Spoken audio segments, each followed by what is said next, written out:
Elevated corridor Telangana రాష్ట్రంలోనే అతిపెద్ద రెండో కారిడార్ ఇది. కానీ దీని పనులు మాత్రం నత్తనడకగా నడుస్తూ ఉన్నాయి.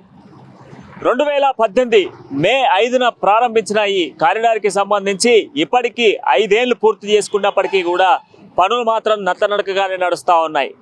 ఉప్పల్ నుంచి నారపల్లి వరకు దాదాపుగా కూడా 6.26 మీటర్ల వ్యవధిలో కిలోమీటర్ల వ్యవధిలో ఏర్పాటు చేసేటువంటి ఈ ఫ్లైఓవర్కి సంబంధించి 600 పై చిలుకు కోట్లతో ఏర్పాట్లు చేస్తూ ఉన్నామని చెప్పేసి కేంద్ర రాష్ట్ర ప్రభుత్వం క్రియాశీలకంగా తీసుకున్నటువంటి ఒక ఫ్లైఓవర్కి సంబంధించి మనం చూస్తూ ఉన్నాం. కోవిడ్ రెండవ విడతలో ఉన్నప్పుడు భాగంగానే ఇక్కడ పనులు ఆగిపోయాయి. ఇక్కడి వరకే నామమాత్రంగా పనులు ఆగిపోయి ఇప్పటికీ ఏళ్లు గడుస్తూ ఉన్నాయి. ఏళ్లు గడుస్తూ ఉన్నప్పటికీ తప్ప ఇప్పటికీ మాత్రం పనులు శూన్యంగానే కనబడతా ఉన్నాయి. అయినప్పటికీ కూడా అధికార యంత్రాంగం నిర్లక్ష్యంగానే వ్యవహరిస్తూ ఉంది. స్థానిక ప్రజలు వర్షం పడితే చాలు అనేక ఇబ్బందులు ఎదుర్కోవాల్సిన సిచ్యువేషన్స్ అయితే కనబడతా ఉన్నాయి. ఇక ఎమర్జెన్సీ పర్పస్లో అయితే వెళ్ళాలన్నా వెళ్ళలేని పరిస్థితులు అయితే కనబడతా ఉన్నాయంటూ స్థానికులు చెప్తా ఉన్నారు. ఇక దీనికి సంబంధించి పూర్తి డీటెయిల్స్ కూడా మనం గ్రౌండ్లో రియాలిటీగా తెలుసుకునే ప్రయత్నం చేద్దాం. దాంట్లో భాగంగానే గతంలో అమ్మా న్యూస్ దీనికి ప్రత్యేక కథనాన్ని కూడా తీసుకురావడం జరిగింది. ఇది రెండో విడతగా 6 నెలల తర్వాత మళ్ళీ అమ్మా న్యూస్ మళ్ళీ గ్రౌండ్ రిపోర్ట్ చేయబోతా ఉంది. సో ప్రజలు ఏమనుకుంటా ఉన్నారో ఒకసారి చూసేటువంటి ప్రయత్నం చేద్దాం.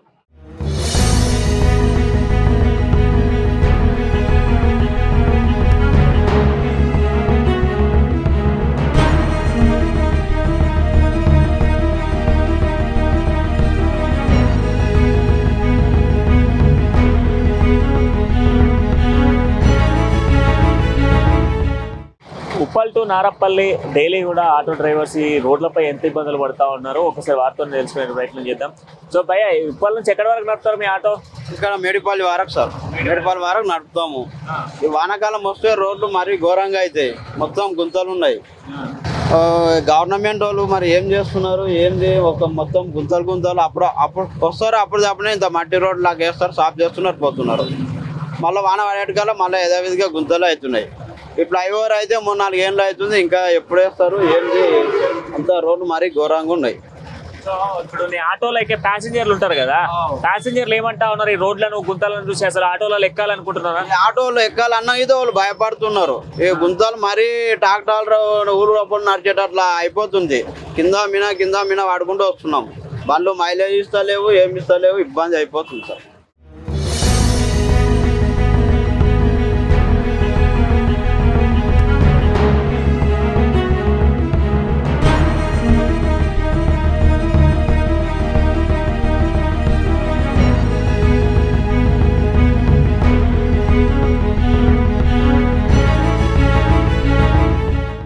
ఏ నుంచి ఏడాది నడిపిస్తారా బండి మీరు?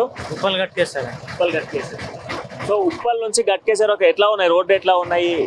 రోడ్లు మంచిగా ఉన్నాయి, ఇవి చాలా మంచిగా ఉన్నాయి. సో మరి ఈ రోడ్లను చూసి ప్యాసింజర్లు ఎక్కుతా ఉన్నారా? తిడుతా ఉన్నారు వాళ్ళు, ఎక్కడు తిడుతురు ఎక్కువ.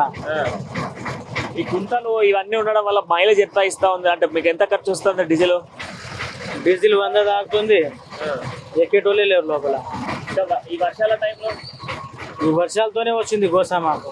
ఇన్నేళ్ళు అవుతుంది కదా, ఇన్నేళ్ల నుంచి ఆటో యూనియన్ల దగ్గర నుంచి కూడా గవర్నమెంట్ కు మీరు ఎప్పటికీ చలాన్స్ అని ఇవన్నీ నడుపుతా ఉంటారు. సో మరి ఎప్పుడన్నా అడిగిర్రా మీరు ఇట్లా ఈ రోడ్ల గురించి? ఇన్ని రోజుల నుంచి కష్టపడతా ఉన్నాం, ఎప్పుడు మన ఏం లేదాడ, ఎవరినైనా అడుగుతాం.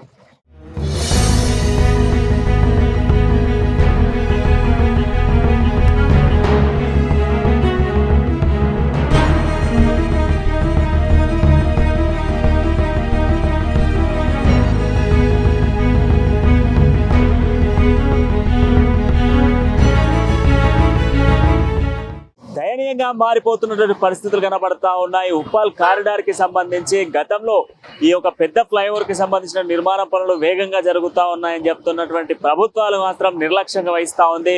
వర్షాకాలం రావడంతో మరింతగా గుంతలమయం అవుతున్న సిచ్యువేషన్స్ మనం ప్రధానంగా చూస్తా ఉన్నాం. ఇప్పుడు మనం ప్రస్తుతం ఉన్నటువంటి ఏరియా ఇది ఉప్పల్ నుంచి నారపల్లి వెళ్ళేటువంటి ప్రధాన మార్గం. అంతేకాకుండా వరంగల్ నేషనల్ హైవేకి సంబంధించిన పరిస్థితులు మనం చూస్తా ఉన్నాం. ఈ అధికార నిర్లక్ష్యానికి పోలీసులు ట్రాఫిక్ జామ్ కాకుండా పోలీసులు వాళ్ళు వర్షంలో కూడా ప్రజలకు ఇబ్బంది కలగకుండా కూడా ఏర్పాట్లు చేస్తా ఉన్నారు. గతంలో అమ్మా న్యూస్ ప్రత్యక్షంగా కూడా దీనిపై కథనాలను సంధించినటువంటి పరిస్థితులు అయితే కనబడతా ఉన్నాయి. గత 6 నెలల క్రితం కూడా ఎక్కడి కొంగడి అక్కడే ఉన్నట్టుగా గత 6 నెలల నెలల కింద మనం చేసినప్పుడు ఏ విధంగా ఉందో ఇప్పుడు కూడా అదే పరిస్థితిలో ఉన్నాయి.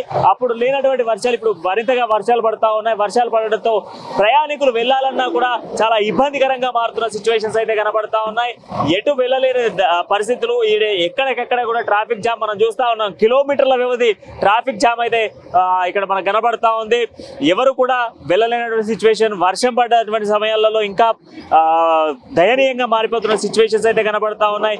అత్యవసర పరిస్థితుల్లో వెళ్ళాలి అని అంటే దాదాపుగా కూడా గంటల వ్యవధి కనబడతా ఉంది. ఉప్పల్ రింగ్ రోడ్ నుంచి నేరుగా నారపల్లి వరకు 6 కిలోమీటర్ల వ్యవధి ఉంటే ఈ 6 కిలోమీటర్ల వ్యవధి దాదాపుగా కూడా గంట సమయం కేటాయిస్తున్న పరిస్థితులు కనబడతా ఉన్నాయి.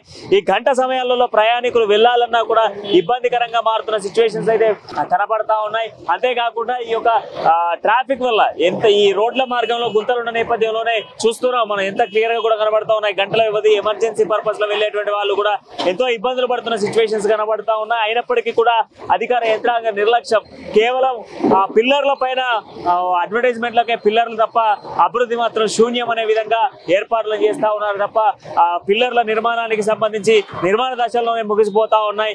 ఏళ్ల తలపడి కూడా ఈ యొక్క కారిడార్ కి సంబంధించినటువంటి పనులు నిర్లక్ష్యమే కనిపిస్తా ఉంది.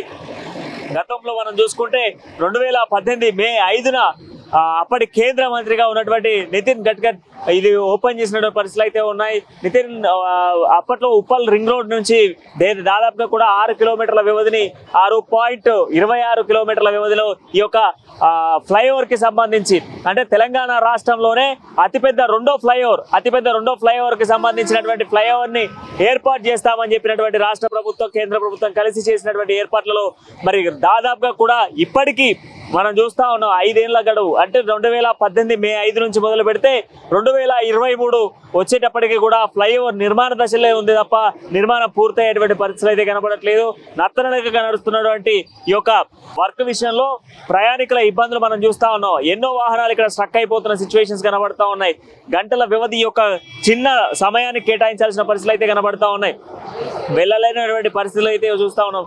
వెహికల్స్ చూడొచ్చు మనం, ఇక్కడ ఒక ఆల్మోస్ట్ అన్ని వెహికల్స్ కూడా జామ్ అయిపోతున్న సిచ్యువేషన్స్ అయితే కనబడతా ఉన్నాయి. నేరుగా కిలోమీటర్ల వ్యవధిలో అయితే మనకి ఇక్కడ ట్రాఫిక్ అంతరాయం కనబడుతున్న సిచ్యువేషన్స్ అయితే కనబడతా ఉన్నాయి. ప్రజల ఇబ్బందిని పట్టించుకున్నటువంటి పరిస్థితులు అయితే ప్రధానంగా కనబడతా ఉన్నాయి. ఈ యొక్క మార్గంలో వెళ్ళేటువంటి ప్రయాణికులు కావచ్చు, అనునిత్యం కూడా అవసరాల కోసం వెళ్ళేటువంటి వాళ్ళే ఉంటారు.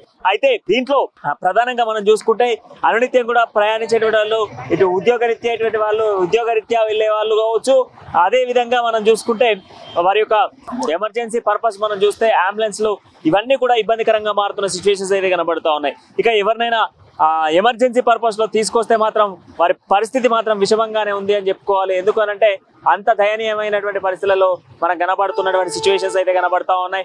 పేరుకు నేషనల్ హైవేల పరిస్థితి ఏ విధంగా ఉంది, అధికార యంత్రాంగం ఏ విధంగా చేస్తా ఉంది అనేటువంటి సిచ్యువేషన్స్ మనం చూస్తూ ఉంటే ఒకసారి 1 కాదు 2 కాదు 100 వెహికల్స్ ఇక్కడ జామ్ అయిపోయి కేవలం పేరుకు మాత్రమే అభివృద్ధి చేస్తా ఉన్నాం అని చెప్తా ఉన్నారు తప్ప ఎక్కడ అభివృద్ధి కనబడట్లేదు అనేది క్షుణ్ణంగా తెలుస్తా ఉంది. అంతేకాకుండా కేంద్ర రాష్ట్ర ప్రభుత్వాల యొక్క ఇద్దరి పొత్తులో వెళ్తున్నటువంటి ఈ మార్గానికి సంబంధించి గతంలో మనం చూసుకుంటే శంషాబాద్ ఎయిర్పోర్ట్ కి వెళ్ళేటువంటి యొక్క కారిడార్ ఏదైతే ఉందో 11 కిలోమీటర్ల కారిడార్ కి సంబంధించి ఆ కారిడార్ తర్వాత తెలంగాణ రాష్ట్రంలోనే అత్యంత పెద్ద ఓపెన్ కారిడార్, అంత పెద్ద ఓపెన్ ఫ్లైఓవర్ ఈ ఫ్లైఓవర్ ఉండబోతా ఉంది.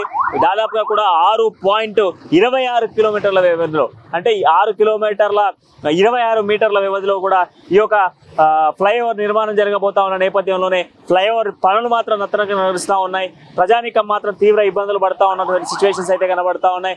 ఒకవైపు వర్షం పడతా ఉన్న నేపథ్యంలో ట్రాఫిక్ లో ఇరుక్కొని వెళ్ళలేనటువంటి సిచ్యువేషన్స్ ఎదుర్కొంటా ఉన్న సిచ్యువేషన్స్ అయితే కనబడతా ఉన్నాయి. అసలు ఏమనుకుంటా ఉన్నారు అంటే ఈ యంత్రాంగం ఏమనుకుంటా ఉంది, వాళ్ళు నడిపేటువంటి విధానాలు కావచ్చు, ఇక ఆటో డ్రైవర్లు కావచ్చు, బస్ డ్రైవర్స్ కావచ్చు, లేదా 2 వీలర్ వాహనదారులు అసలు ఏమనుకుంటా ఉన్నారు, ఏమనుకునేటువంటి వాళ్ళ పరిస్థితులు ఎట్లా ఉన్నాయనేది నేరుగా తెలుసుకునే ప్రయత్నం చేద్దాం. అమ్మా న్యూస్ గ్రౌండ్ రిపోర్ట్ గతంలో 6 నెలల క్రితం చేసినటువంటి గ్రౌండ్ రిపోర్ట్ తో పాటుగా మళ్ళీ ఇప్పుడు మనం గ్రౌండ్ రిపోర్ట్ చేయబోతా ఉన్నాం. ఈ గ్రౌండ్ రిపోర్ట్ లో భాగంగానే ఈ రోజు ఈ యొక్క ఉప్పల్ కి సంబంధించినటువంటి కారిడార్ పై ప్రత్యక్ష కథనాన్ని కూడా మనం నిర్మించబోతా ఉన్నాం. సో ప్రజల ఇబ్బందులు, ప్రజా సమస్యల్ని కూడా ఈ యొక్క కారిడార్ కి ఏం జరుగుతా ఉంది, అసలు దీని వెనక ఏముంది అనేది తెలుసుకునే ప్రయత్నం చేద్దాం.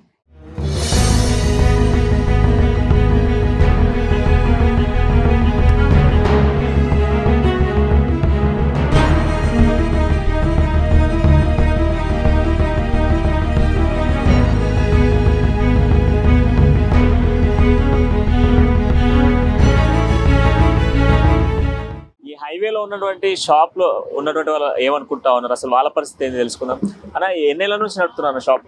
దగ్గర 10 సంవత్సరాలు నడుపుతున్నాం అన్న. కానీ అసలు ఈ రోడ్లు ఏం బాగాలేవు, అసలు ఎవరు పట్టించుకుంటారు లేరు, నాదులే లేడు ఎవరు. కారిడార్ వస్తుంది, కారిడార్ కి సంబంధించి ఎక్స్టెన్షన్ జరిపి కూడా దాదాపు 5 ఏళ్ళు పూర్తవుతా ఉంది. సో ఈ 5 ఏళ్ల నుంచి అసలు ఎట్లా ఉంది పరిస్థితులు ఏంది? వర్షం పడ్డప్పుడు పరిస్థితులు ఏంది? వర్షం పడినప్పుడు చాలా ట్రాఫిక్ అవుతుంది. ఎంత చెప్పినా నాయకులు పట్టించుకోరు.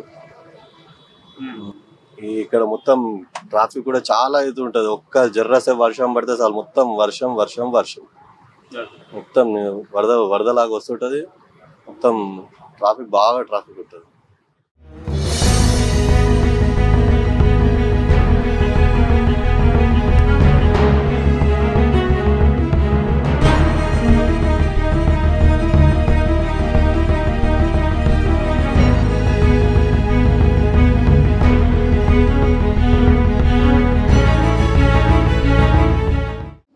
ఈ కారిడార్ వల్ల స్థానిక ప్రజలు అనేక ఇబ్బందులు పడుతున్నామని చెప్తా ఉన్నారు. అసలు నార్మల్ గా రోజు రెక్కాడితేనే డొక్కాడేటువంటి ఒక కూలీకి సంబంధించి ఆయన పరిస్థితి ఏంది తెలుసుకునేటువంటి ప్రయత్నం చేద్దాం. బాబా ఏడుంటావు? నేను బోడప్పల్. ఎట్లా ఉంది బాబా ఇక్కడ రోడ్ల పరిస్థితి ఏంది? చాలా ఘోరంగా ఉందండి. ఎన్నేళ్ళ నుంచి కనబడతా ఉంది నీకు? నాకు 8 ఏళ్ళు అవుతుందండి. 8 ఏళ్ళ నుంచి ఎట్లే పడుతుంది. ఆటో ఎక్కి కూలి పని పోదాం అంటే బాగా ఎత్తేస్తుంది, నడువులు బాగా నొస్తున్నాయి, బాగా ఇబ్బంది ఉంది, చాలా దారుణంగా ఉందండి. ఈ ప్రభుత్వంలో ఇట్లా ఉంది. సో ఇప్పుడు ఈ వర్షాలు పడతా ఉన్నాయి కదా, ఈ వర్షాలు పడ్డప్పుడు ఎట్లా అనిపిస్తా ఉంది ఇక్కడ పరిస్థితులు? అంటే మీరు రోడ్ల మీద వెళ్తా ఉంటారు కదా, ఎట్లా ఉంది పరిస్థితి? పరిస్థితులు చాలా దారుణంగా ఉంది. బయటికి పోలేను, గుంటల్లో కాళ్ళు పడుతున్నాయి, కింద పడబోతున్నాం. మొన్న కింద పడిపోయినా నేను, మా దోస్తు కూడా కింద పడ్డాడు. అట్లా జరుగుతుందండి. గుంటల్లో నీళ్లు ఆగుతున్నాయి. నీళ్లు ఆగే దాంట్లో మాకు ఎంత అవుతుంది తెలియక గుంటల్లో నీళ్ళు పెడితే కాలు పెడితే కింద పడిపోయినాం. అలా ఉన్నాయండి. సో నార్మల్ పబ్లిక్ పరిస్థితి ఇట్లా ఉంది. సో అనేక సందర్భాలలో కూడా నేతలు కూడా వీటి కోసం పోరాటం కొనసాగిస్తా ఉన్నారు. వాళ్ళతో కూడా మాట్లాడేటువంటి ప్రయత్నం చేద్దాం. బ్రదర్, దాదాపుగా కూడా ఇది 5 years కంప్లీట్ చేసుకుంటా ఉంది. ఈ 5 years నుంచి కూడా కారిడార్ పరిస్థితి ఇట్లనే ఉంది. అనేక సందర్భంలో ప్రతిపక్షంలో ఉన్న కాంగ్రెస్ పార్టీ ప్రశ్నిస్తా ఉంది, ఎందుకు మరి ఇక్కడ స్థానిక ఒక మంత్రి ఉంటాడు, దాదాపుగా కూడా ఇది 3 ఎమ్మెల్యేలకు కన్వర్టెడ్ ఏరియా, 3 ఎమ్మెల్యేలు ఉంటారు. సో ఓవరాల్గా అక్కడ చూసుకుంటే అంబర్పేటలో 1 ఎమ్మెల్యే, ఉప్పల్లో 1 ఎమ్మెల్యే, ఇక్కడికి వస్తే ఇంకో ఎమ్మెల్యే. సో ఈ 3 ప్రాంతాలకు సంబంధించిన రోడ్ని ఎందుకు పట్టించుకోవట్లేదు? ఈ ఎలివేటెడ్ కారిడార్ ఏదైతే ఉన్నదో ఒక 2018లో దీని ప్రారంభము కేంద్ర మంత్రి గడ్కరీ గారు వచ్చి చేశారు. అప్పటి నుంచి కూడా కేంద్ర ఏదైతే ఉన్నదో రాష్ట్రం మీద చెప్తుంది, వీళ్ళు ల్యాండ్ యాక్విజిషన్ చేసేయలేదు, మేము అందుకే వర్క్ ఆపినాం అనేసి. ఇక్కడ గాయత్రి కన్స్ట్రక్షన్ వాళ్ళకి శాంక్షన్ చేయడం జరిగింది. గాయత్రి కన్స్ట్రక్షన్ వాళ్ళు 5 సంవత్సరాల నుంచి పనిచేస్తూ ఉన్నారు, కానీ కింద మరమ్మతులు చేయడం మాత్రం వాళ్ళతోటి కావట్లేదు. మేము లోకల్ మేయర్ గారికి ప్రతి ఒక్కరు కూడా కమిషనర్ గారు కూడా చాలాసార్లు మేము వినతి పత్రాలు ఇవ్వడం జరిగింది, కానీ పట్టించుకోలేదు ఇప్పటివరకు. మేము ప్రతిసారి కాంగ్రెస్ పార్టీ తరఫున దీక్షలు చేసినప్పుడు తాత్కాలికంగా పోయి కేటీఆర్ గారి దగ్గరకో కేసీఆర్ గారి దగ్గరకో పోయేసి ఇది శాంక్షన్ చేసినాము, ఇప్పటి నుంచి చేస్తున్నాం అనేసి అంటారు. మళ్ళీ వర్షం వచ్చింది, మళ్ళీ వర్షాలు స్టార్ట్ అయినాయి. ఏదైతే రోడ్డు మీద డ్యామేజ్ అయిన డెప్త్ కూడా అర్థమవుతలేదు. ఆ పబ్లిక్ పోతున్నారు, ఆ గుంతలో పడిపోతున్నారు, కాళ్ళు చేతులు ఇరగొట్టుకుంటున్నారు. చాలా ప్రాణ నష్టం జరిగింది. ఇక్కడ రోజు ఒక 3 లక్షల నుంచి 4 లక్షల పబ్లిక్ ప్రజలు రహదారి ఇది. దీన్ని గాలి కొదిలిపెట్టి మేము ఈ పిల్లర్లు చూడండి, ఈ నుంచి ఆడి వరకు టీఆర్ఎస్ వాళ్ళకి బీఆర్ఎస్ వాళ్ళకి ఆ ఫ్లెక్సీలు వేసుకోవడానికి పనికొస్తున్నాయి, అడ్వర్టైజ్మెంట్ చేసుకోవడానికి పనికొస్తున్నాయి తప్పితే ప్రజలకు మాత్రం దీంతో ఇంకా ప్రాణ నష్టాలే జరిగినాయి, కానీ దీంతో ఏం ఉపయోగం లేదనేసి మేము తెలియజేస్తా ఉన్నాం.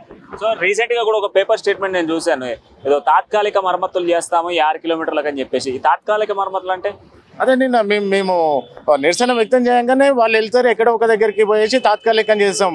తాత్కాలికంగా మీన్స్ ఏంటంటే ఈ వర్షాకాలం 30 వరకు మీద ఒక 37 ఇసుక 37 సిమెంట్ వేసేసి మీద వేసేసుకొని ఇప్పటి వరకు కాలం గడుపుతున్నారు తప్పితే ఈ కేంద్ర రాష్ట్ర ప్రభుత్వాలు మాత్రం ప్రజలకు ఏం చేయలేదనేసి మేము కాంగ్రెస్ పార్టీ తరఫున మేము నిరసన తెలియజేస్తా ఉన్నాం. సో దాదాపుగా కూడా 676 కోట్ల వ్యవధిలో నిర్మిస్తా ఉన్నాం. ఆ తెలంగాణ రాష్ట్రంలోనే అత్యధిక 2వ పెద్ద కారిడార్ అని చెప్పేసి చెప్తా ఉన్నారు. సో అది పేరుకేనా మరి? ఇది గొప్పలు చెప్పుకోవడానికే. ఇప్పుడు మా దగ్గర SNDP ప్రాజెక్టు తీసుకున్నారు, తీసుకొని 40 లక్షలు ఖర్చు పెట్టారు. ఆ వర్షాలు వచ్చినప్పుడు మొత్తం కూడా లోతట్టు ప్రాంతము అంతా మునిగిపోతా ఉంటే ఆ ఫ్లెక్సీలు పెట్టుకొని మేము అది చేసినాం. ఈ నుంచి ఆడి పిల్లర్లకి మేము అది చేసినాం ఇది చేసినాం, అలా ఒక్కటి కూడా ఇంప్లిమెంటేషన్ లేదు. ఇంత గొప్పలు చెప్పుకోవడానికి తప్పితే ఈ ప్రభుత్వం ఇంకా వేరే దానికి ఏం లేదు. అంత మసిబూసి మారేడుకాయలుగా చేస్తున్నారు తప్పితే ఇంకేమి ఇక్కడ ప్రయోజనం పబ్లిక్కి మాత్రం ఏమీ ప్రయోజనం లేదు. సో ఆల్మోస్ట్ 6.26 మీటర్ల వ్యవధిలో ఉన్నటువంటి ఫ్లైఓవర్ అని చెప్తా ఉన్నారు. మరి 6.26 మీటర్ల ఫ్లైఓవర్ ఎట్లా కనబడతా ఉంది? మీరు చూస్తున్నారు ఇక్కడ నుంచి అక్కడ వరకు చూస్తే ఇంతవరకు కనీసం అక్కడ మీకు చింగచల్ల ఎక్స్ రోడ్ అని ఉంటుంది, అంతవరకే బ్రిడ్జ్ చేసి దాదాపు అక్కడ ఆగిపోయి కూడా దాదాపు 2 years అవుతుంది. అక్కడ కరోనా తర్వాత వరకు వర్క్ చేశారు, అక్కడ నుంచి ఇప్పటి వరకు ఆగిపోయి ఇంతవరకు అక్కడ కొన్ని కంప్లీట్ చేయలేదు. కొన్ని ఏరియాలో ఉప్పల్లో అయితే కనీసం పిల్లర్ గుంతలు కూడా తీయని పరిస్థితి ఉన్నది వీళ్ళది. మరి ఇది కేంద్ర రాష్ట్ర ప్రభుత్వాల నిర్లక్ష్యమా లేకపోతే కాంట్రాక్ట్ నిర్లక్ష్యమా ఇప్పటి వరకు మాకు అర్థం కాని పరిస్థితి. దీనివల్ల ప్రజలు చాలా ఇబ్బంది పడుతున్నారు. రాత్రి నిన్న మొన్న వర్షాలు పడి కొత్త కొత్త గుంతలు ఏర్పడ్డాయి. ఆ గుంతలలో ఇవాళ మార్నింగ్ నేనే కింద పడేవాడిని. ఎందుకంటే లోకల్గా ఉన్న నాకే ఇట్లాంటి పరిస్థితి ఏర్పడంటే ఇక్కడికి వచ్చే కొత్త ప్రజలు చాలామంది యాదగిరిగుట్ట అని ఇక్కడ డెవలప్మెంట్ యాదాద్రి టెంపుల్ డెవలప్మెంట్ చేశారు కాబట్టి పొద్దున్నే చాలా ప్రజలు వెళ్తూ ఉంటారు ఈ రోడ్లో. మరి వాళ్ళ పరిస్థితి ఏంది? చాలామంది కింద పడి కాళ్ళు విరగొట్టుకొని కొంతమంది చనిపోయిన పరిస్థితులు కూడా ఉన్నాయి. సో ఎమర్జెన్సీ పర్పస్లో వచ్చేటువంటి వాళ్ళ పరిస్థితి ఏంది ఇక్కడ? మరి ఎమర్జెన్సీ వాళ్ళ అంటే ఇక దాని గురించి మర్చిపోవాల్సిందే. ఇక్కడ సిచ్యువేషన్స్ అట్లా ఉన్నాయి. ఇక్కడ రావడమే ఎమర్జెన్సీ అనేది ఇక్కడ లేదు అన్నట్టు అర్థం ఇది ఇక్కడ ఉన్న పరిస్థితి. ఎందుకంటే కొంతమందికి అయితే కొన్ని పిల్లర్ నెంబర్లన్నీ వేశారు, కొందరికి అట్రా చెప్తే ఆ పిల్లర్ నెంబర్లకు కూడా ఇక వీళ్ళు ఉన్నారు కదా మొత్తం ఈ స్థానిక కార్పొరేటర్లు కానీ మేయర్లు కానీ చూడండి ఎట్లా అడ్వర్టైజ్మెంట్ పోస్టర్లు వేసుకొని పిల్లర్ నెంబర్లు కనబడకుండా కూడా స్టిక్కర్లు అంటు పెట్టుకున్నారు. ఇక మరి వాళ్ళ పరిస్థితి అది. కేవలము డెవలప్మెంట్ అనేటువంటి పోస్టర్లే తప్ప అభివృద్ధి లేదు. అభివృద్ధి లేని పోస్టర్లు ఫ్లెక్సీలు మనకు నిరంతరం కనబడతా ఉన్నాయి. ఎక్కడ ఏ పిల్లర్ చూసినా కూడా బీఆర్ఎస్ అదేవిధంగా బీజేపీకి సంబంధించిన పోస్టర్లే తప్ప ప్రజలకు అందించేటువంటి మౌలిక సదుపాయాల్లో భాగంగా రోడ్ల మరమ్మతుకి సంబంధించి రోడ్ల నిర్మాణానికి సంబంధించి ఈ రోడ్ల నిర్మాణం దాదాపుగా కూడా 5 సంవత్సరాలు గడిచిపోతుంది. కరోనా సెకండ్ ఫేజ్లో మాత్రం నిర్మాణ దశలో ఉంది, పూర్తి చేయబోతా ఉన్నాం సంవత్సరం వ్యవధిలో అని చెప్పినటువంటి రాష్ట్ర కేంద్ర ప్రభుత్వాలు నిర్లక్ష్యం వహిస్తూ ప్రజల ప్రాణాలతో చెలగాటలాడుతున్నటువంటి సిచ్యువేషన్స్ కనబడతా ఉన్నాయి. స్థానిక నేతలు అనేక సందర్భాలలో స్థానిక సమస్యల్ని తీసుకెళ్తూ అనేక సందర్భాలలో కూడా ఈ రోడ్డుకు సంబంధించి నిరసన వ్యక్తం చేసినప్పటికీ కూడా ఆ నిరసనను ఎన్ని నిరసనలు చేసినప్పటికీ కూడా వాటిని పట్టించుకోవట్లేదంటూ కూడా మండిపడుతున్న సిచ్యువేషన్స్ కనబడతా ఉన్నాయి. ఒక చిన్నకడి వాన పడితే మాత్రం ఇక్కడ పరిస్థితులు దయనీయంగా మారుతున్న సిచ్యువేషన్స్ ఉన్నాయి. కిలోమీటర్ల వ్యవధి ట్రాఫిక్ జామ్తో పాటుగా ప్రాణాలు కోల్పోతున్న సిచ్యువేషన్స్ ఉన్న అధికారుల యంత్రాంగంలో మాత్రం నిర్లక్ష్యమే కనబడతా ఉంది. రాబోతున్న ఎన్నికల వేళ ఇప్పటికైనా కళ్ళు తెరిచి నాయకులరా పనిచేస్తే ప్రజలు ఓటేస్తారు తప్ప ఇలాంటి రోడ్లను చూపిస్తే ఏ నాయకుడు కూడా ప్రజలోకి వెళ్ళలేడు. స్థానికంగా ఉన్నటువంటి మంత్రులు చెప్తా ఉన్నారు, ఎమ్మెల్యేలు చెప్తా ఉన్నారు తప్ప మరి రోడ్ల నిర్మాణం ఎక్కడికి పోయింది, ఏం కాబోతా ఉంది? దీనికి సంబంధించి మరిన్ని ప్రజల్ని అడిగి తెలుసుకుందాం. అసలు ప్రజల నిర్ణయం ఏం వైపు ఉంది, ప్రజల నిర్ణయం ఏం చెప్పబోతా ఉన్నారు తెలుసుకుందాం.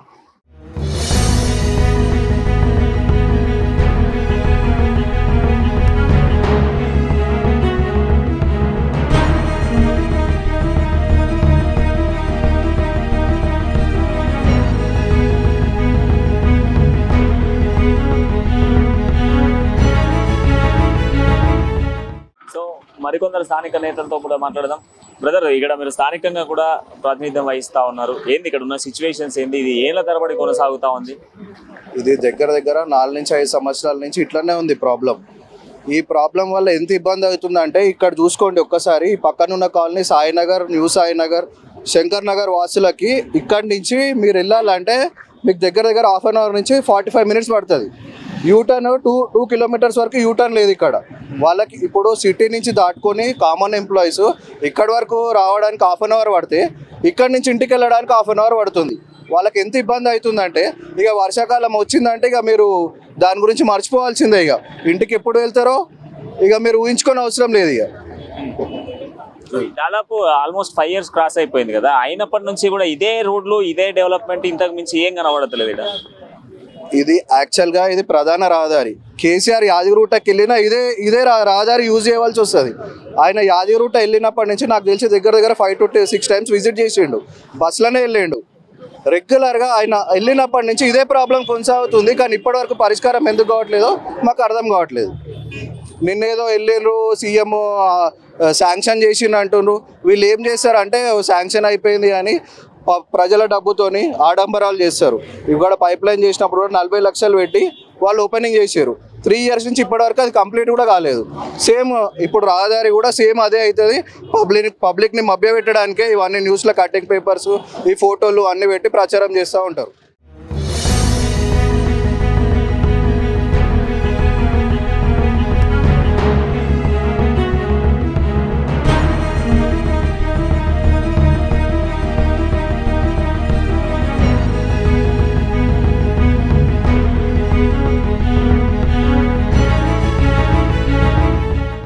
పరిస్థితి ఎలా ఉందంటే అన్న, ఇక మన కేసీఆర్ సారు ఇక్కడ నుంచి గుట్టకు పోతాడు ఫామ్ హౌస్కి. పోయినప్పుడు బస్సులో పోకుండా నడుచుకుంటూ పోతే బాధ తెలుస్తుంది. ఈ గుంతలు ఉన్నాయా, లేకపోతే నడుచుకుంటూ పోకుండా పర్లేదు, కానీ ఒక 2 వీలర్ మీద పొమ్మని చెప్పు. ఎండాకాలంలో అయినా దుమ్ము, వర్షాకాలంలో అయితే కుక్కలు గుంతలు. కేసీఆర్ అయితే కిందనే పడతాడు అన్ని జనం. మొన్న రీసెంట్లీ మేడిపల్లిలో ఒక ఆమె ఆటో ఎక్కింది, లేడీస్. ఎక్కినప్పుడు ఆటో పోతలేదు, ఆమె ప్రెగ్నెంట్, నడుచుకుంటూ వెళ్తుంది ఉప్పల్ ఆదిత్య హాస్పిటల్కి. ఎందుకమ్మా నడుచుకుంటూ వెళ్తున్నాం అంటే, ఈ గుంతల భయానికి మేము నడుచుకొని వెళ్తున్నాం అయ్యా, మేము నడుచుకొని వెళ్ళినా కూడా తొందర వెళ్తాం, కానీ ఈ ఆటోలలో దీంట్లో పోతే మాకు ఆ గుంతల నొప్పులు మాకు ఈయన మేము కాన్పోయేటట్టు ఉన్నామని చెప్తున్నారు జనాలు. అడిగితే ఆ సమాధానం చెప్తున్నారు. దానికి కేసీఆర్ గారు మీరు ఏం చెప్తారు? నేను అనేది ఏంటంటే, మంత్రి మల్లారెడ్డి గారు కూడా చెప్పేది, అరే మీరు బస్సులలో మీరు కార్లలో పోవాల్సిన అవసరం లేదు, కనీసం ఒక 2 వీలర్ మీద అడ్డమైన 10,000 బండి కొను, 10,000 బండి కొని షాకబ్జాలు పాడైతే చూసినాం, అలాంటి బండి కొని ఆ గుంతలలోకి వెళ్ళిపోతే ప్రజల బాధలు అనేది తెలుస్తుంది. లేదు మేము ఫార్చునర్ కార్లలో పోయి మేము ఆరాం తిరుగుతున్నామంటే మీకు ఆ బాధలు తెలియదు. మొన్న శాంక్షన్ చేసుకుర్రు, తాత్కాలికంగా పరిష్కారం మాకొద్దు. మాకు సెంట్రల్ నుంచి స్టేట్ నుంచి ఏదైతే శాంక్షన్ అనే డబ్బులు, అరే మాకు సొంతంగా గట్టిగా చేయి, పని గట్టిగా చేస్తే మేము ఈ తాత్కాలిక పరిష్కారం మాకు అవసరమే లేదు. ఎన్నో క్రెషర్లను భయపట్టించేసి 4 లారీలు తెచ్చి గుంతలు మూపిస్తా అంటే, అరే మేము వేసుకుంటాం, ఇంటికో గంప తెచ్చి గుంతలు మూసుకుంటాం. మీరు చేసేది ఏందయ్యా? మీరు మాకు తాత్కాలికంగా పరిష్కారం వద్దు, మాకు చేస్తే మన గట్టి పరిష్కారం కావాలని మా ప్రజలు చెప్తున్నారు. ఘోరంగా ఇబ్బంది ఉన్నాయన్న. నేను ఉప్పల్ నుంచి ఇక్కడ వస్తాను, మాది ఇక్కడ కాదు హుజరాబాద్ కాన్స్టిట్యున్సీ. ఇక్కడ బతుకుదేరు కోసం వచ్చినా. వీడికి వచ్చినాక ఏమన్నా, ఇప్పుడు నేను ఉప్పల్లో వర్క్ చేస్తాను. ఆ నుంచి వచ్చే వరకు ఆడ చెరువు ఉన్నది చూడన్న, ఆ చెరువు కాంచెలు ఆ వాటర్లోకి వెళ్ళి రావాలంటే ఘోరం అన్న. ఆడ వాటర్ ఈ డౌన్లు ఉంటుంది చూసినామన్న, ఆ వాటర్లోకి వెళ్ళి వస్తా అంటే మొత్తం వాటర్ మీద పడు, అంత గలీజ్ అంటే తువ్వలకి వెళ్ళి వద్దామంటే నైట్ టైం అయింది అనుకో అన్న, ఘోరంగా ఇబ్బంది. ఏ బొక్కల వాడు ఏటడ్డం అర్థం అనేది తెలియని కథ అన్న. అసలు దీనికి ఇక్కడ పట్టించుకుంటారు లేరా, మరి ఇక్కడ ఉన్న రాజకీయ నాయకులు ఏం చేస్తారో నాకైతే ఇప్పటివరకు అర్థమైతే లేదన్న. కానీ ఇక్కడ దీన్ని అయితే జర మంచి కాదన్న. ఇప్పుడు ఎవరైనా పోవాల్సింది ఇప్పుడు మన హన్మకొండకైనా కరీంనగర్ కానీ వరంగల్కైనా ఈ రూటే కదన్న, మెయిన్ రూట్ అయితే ఇదే కదా. దీన్ని జర కొంచెం వెళ్ళి కంప్లీట్ చేస్తే అందరికి యూజ్ అవుతుంది అన్న. వీళ్ళున్న నాయకులు ఏం చేస్తారు, ఇప్పుడు మీరు చేస్తారా నేను చేస్తారా అని కాదన్న. ఇప్పుడు ఉన్న పరిస్థితులు ఏంది, మనం చేయాల్సింది ఏంది, దాని గురించి ఆలోచించి ఇది ఒక పని జైలు. ఇప్పుడు ఫ్లైఓవర్ ఫ్లెక్సీలు కట్టుకుంటానన్న. మొన్న మల్లారెడ్డి వచ్చినప్పుడు నేను చూసాను అన్న, నాది ఇక్కడ కాదు చెప్తున్నా.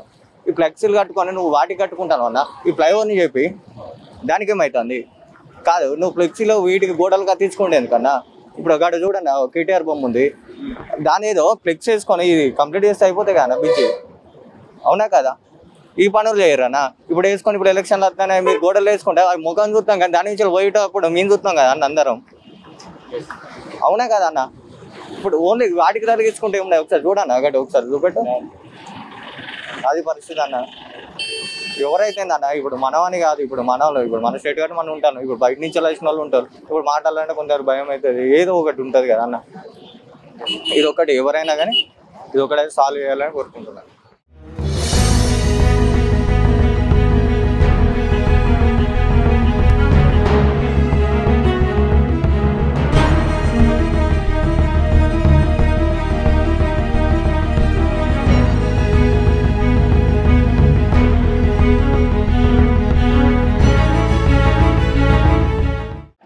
గడుస్తున్నా పరిష్కారం లేదని చెప్తా ఉన్నారు. చెప్పండి. ఈ ఫ్లైఓవర్ స్టార్ట్ అయ్యి 6 సంవత్సరాలు దాటొస్తుంది. 6 సంవత్సరాలు ఇన్ని సంవత్సరాలు కానీకి కారణం ఏంటంటే మా స్థానిక ఎమ్మెల్యే మంత్రి మల్లారెడ్డి చాతగాని తనానికి నిదర్శనం ఇది. ఆ చాతగాని తనానికి నిదర్శన కారణాలు ఏంటంటే ఆయన వారానికి 3 సార్లు ఈ జంట మున్సిపాలిటీలు ఫిర్యాదుగూడ, బోడుప్పల్ ఈడ ఏ చిన్న ఇంట్లో తండగా అయినా సరే, శ్రీమంతమైనా సరే, పురుడైనా సరే 10 సార్లు వచ్చే మల్లారెడ్డికి ఈ రోడ్డు కనిపిస్తలేదా? ఈయన 10 సార్లు తిరుగుతూ ఉంటాడు. ఈ చాతగాయన ఈయన ఏమున్నా సొంత డబ్బా కొట్టుకోవాలి. పాలమ్మినా, నీళ్ళమ్మినా, ఈ పూలమ్మినా, ఫ్లాట్లు అమ్మినా, డబుల్ బెడ్లు కూడా అమ్మిండు. ఇక ఇటనే పోతే ఈ మేడ్చల్ నియోజకవర్గాన్ని కూడా అమ్మేస్తాడు. లేదు, కాంగ్రెస్ పార్టీ తరఫు నుంచి మేము డిమాండ్ చేస్తున్నాం, ఈ త్వరగా పూర్తి చేస్తారా చేయండి, లేదంటే ఈ రానున్న ఎన్నికల్లో మీ బీఆర్ఎస్ పార్టీని బొందబెట్టడం ఖాయమని కూడా ఈ మీడియా ద్వారా తెలియజేస్తున్నాను.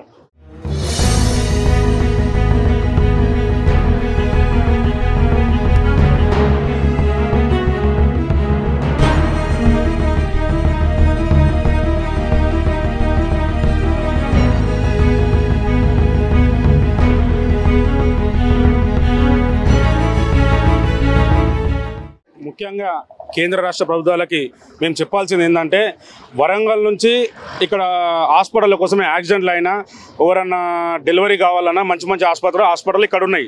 లోకల్లో ఉప్పల్ సైడ్, ఇటు సైడ్ సికింద్రాబాద్ ఇక్కడ ఉన్నాయి. వాళ్ళు వరంగల్ నుంచి నారపల్లి దాకా రానికి ఒక 2 అవర్స్, ఒక 3 అవర్స్ పడుతుంది. నారపల్లి నుంచి సికింద్రాబాద్ కానీ ఇంకా ఉప్పల్ కానీ వెళ్ళాలంటే, ఉప్పల్ దాటాలన్నా, రామత్పూర్ దాటాలన్నా మినిమం 2-3-4 అవర్స్ పడుతుంది. వాళ్ళు ఆ సమయంలో వాళ్ళకేమన్నా ఉంటారా, పోతారా, ఏమైనా ఇబ్బంది కలిగితే, ఏమైనా ప్రాణ నష్టం జరిగితే దీనికి బాధ్యులు ఎవరు? ఇంత నిర్లక్ష్యం కేంద్ర రాష్ట్ర ప్రభుత్వాలకు, ఇంత నిర్లక్ష్యం దేనికి? ప్రజల కూడా మీకు పడతలేదా? ప్రజల సమస్యలు మీకు వినిపిస్తలేవా?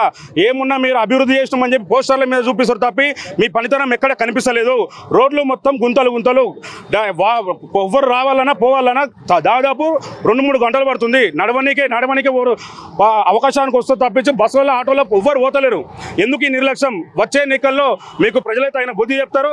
మీరు అంబులెన్స్ పోవాలని అంబులెన్స్ చూడండి, టైం 1-2 గంటలు, మినిమం 3 గంటలు అంబులెన్స్ టైం పడుతుంది. ప్రాణ నష్టం జరుగుతుంది. మీరు ఇంత పట్టించుకోవడానికి కారణం ఎందుకు? ఇంత నిర్లక్ష్యం ఎందుకు చేస్తారు? ప్రజలు మీకు వచ్చే ఎన్నికల్లో కన్ఫామ్గా మీకు బుద్ధి చెప్తారు. మీరు వెంటనే తాత్కాలిక పరిష్కారం కాదు మీరు చేయాల్సింది, శాశ్వత పరిష్కారం చేయండి. ఫ్లైఓవర్ పనులు వెంటనే మొదలు పెట్టండి.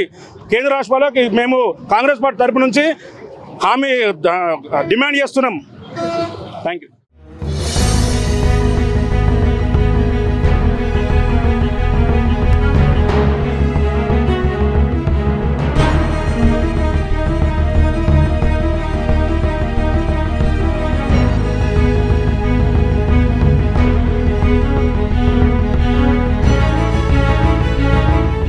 సో చూశారు కదా, గ్రౌండ్ రిపోర్ట్లో మనం చూస్తే ఆటో డ్రైవర్లు, స్థానికులు అనేక మంది ఈ యొక్క కారిడార్ వల్ల ఇబ్బందులు పడుతూ ఉన్నారు.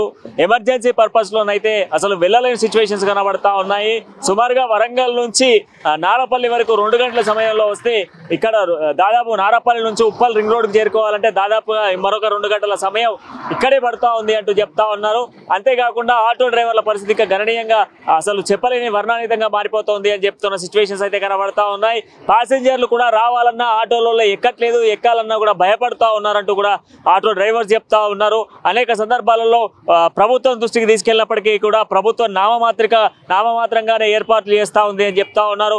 670 కోట్ల నిర్మాణానికి ఎక్కడ పనులు వెళ్తా ఉన్నాయి అని చెప్పేసి ప్రజలు మండిపడుతున్న సిచ్యువేషన్స్ కనబడతా ఉన్నాయి. రాష్ట్రంలోనే అతిపెద్ద 2వ కారిడార్ అని చెప్పుకునేటువంటి ఉప్పల్ కారిడార్కి సంబంధించి పరిస్థితులు ఈ విధంగా కనబడితే, మరి స్థానిక ప్రజలు మాత్రం తీవ్ర స్థాయిలో కేంద్ర రాష్ట్ర ప్రభుత్వాలపై మండిపడుతున్న సిచ్యువేషన్స్ అయితే కనబడతా ఉన్నాయి. వీడియో జర్నలిస్ట్ రాజుతో ప్రణయ్, అమాన్ న్యూస్, హైదరాబాద్.